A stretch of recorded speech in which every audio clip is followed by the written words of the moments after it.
The average Christian today is vowless. And that's why we lack the skills on how to move the hand of God.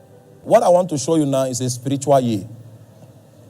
When a spiritual year begins. They say the academic year begins in September. When does a business year end? Begins in April. Yeah, so it ends in March, begins in April. All right. So a business year ends in March. That's when they balance all the books. They know how much profit came in for the 12 months of trading. They know all the losses and the deficits. The people that are still owing loans, and they mobilize the police to arrest them. That's when they will know the level of deficit that is in the system. Because money will be going in, money will be coming out, bags of money will be coming in, they'll be counting money, and it will be difficult for you to know where you are. Until that cycle is accomplished, all accounts are balanced, then you know that, this loan that was collected has not been paid and all of that. They can now calculate their profit. All of that is supposed to end in March. So a new business year begins in April. That is what I researched, okay? But I need to show you how to begin a spiritual year. Because just like everything is a cycle, and there are principles on how to mobilize the cycle to commence, you must know what you need to do in order to commence a spiritual cycle. It is because of this I'd like to invite you to the book of 1 Samuel, chapter 1, verse 1 to 3. There was a certain man of Ramathaim Zophim. These are the names I'm talking about. Of Mount Ephraim, and his name was Elkanah, the son of Jeroham, the son of Elihu, the son of Tohu, the son of Zuph, an Ephrathite. And he had 2 wives, and the name of the one was Anna, and the name of the other Peninnah. And Peninnah had children, but Anna had no children. And this man went up, please take note, he went up out of his city yearly, underline yearly, to worship and to sacrifice unto the Lord of hosts in Shiloh. Now, you will notice that there is yearly in that scripture. And I'm trying to describe to you the things we need to do in order to commence a spiritual year. Just like my wife said that an academic year begins in September. So a spiritual year begins the moment you do this, which this guy does yearly. So what does he do yearly? He goes to worship.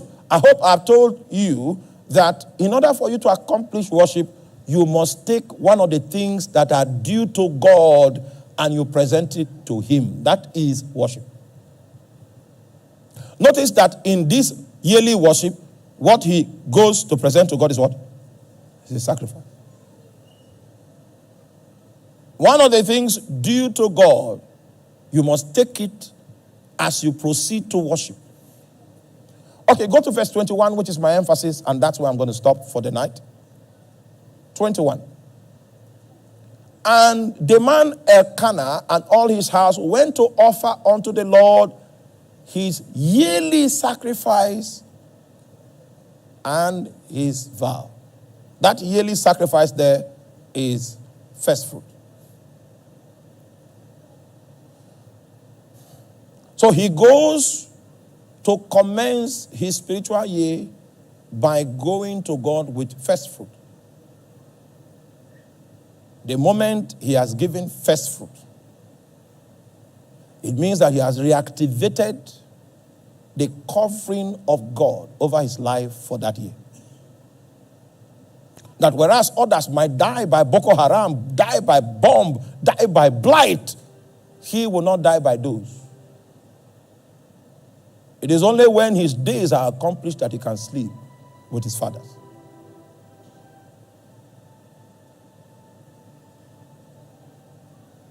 So the question is, have you been really conscious about activating your spiritual year? That's why most of us end the year the way we started. There's no wisdom in our ways.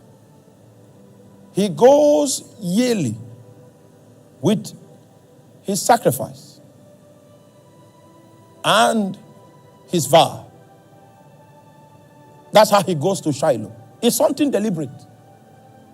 And he goes there not just with a sacrifice, he goes there with a vow. I don't have time to talk about vows. Because the average Christian today is vowless. And that's why we lack the skills on how to move the hand of God. We are confronted with the wall of Jericho. Something that is humanly impossible, something that is impregnable. There are skills that you can put to work that can move God's sovereign hand.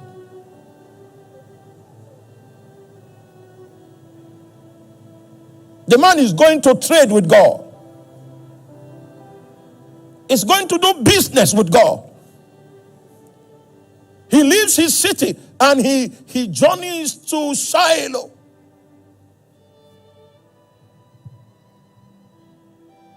He goes there with the sacrifice of first fruits.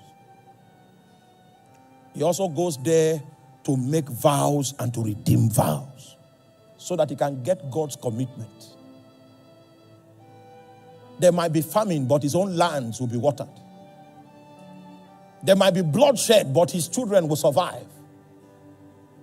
There might be disaster, but he will look upon it on the right and the left, and he will be spared.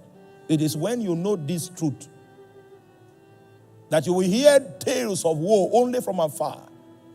And it will be said concerning you, when they shall say there is a casting down, you will say, what? There is a lifting up.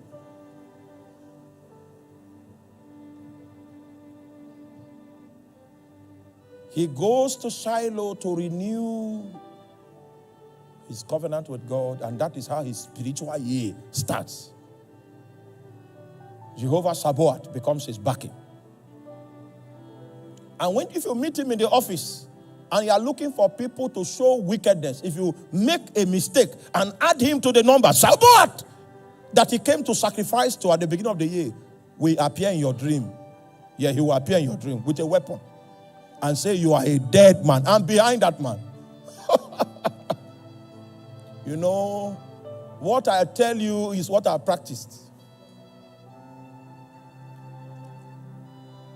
People that rose up in the office and say, this man is our problem, they were cut off. There are things you can do that will guarantee your preservation. So there are witches in your family. Let one carry your name. That's the last trip the person will go. I'm not saying it boastfully. I know where I'm talking from. There are things we do, yes, to move the hand of God. There are principles that God has put in place that if we practice, you'll be immune to the disaster that is coming. Please help me tell your neighbor, don't die, don't die. You can live until you are tired of life. Please, no one else should die. No one else in your family. No one else should die. And just in case you are listening to me online, I say you shall not die.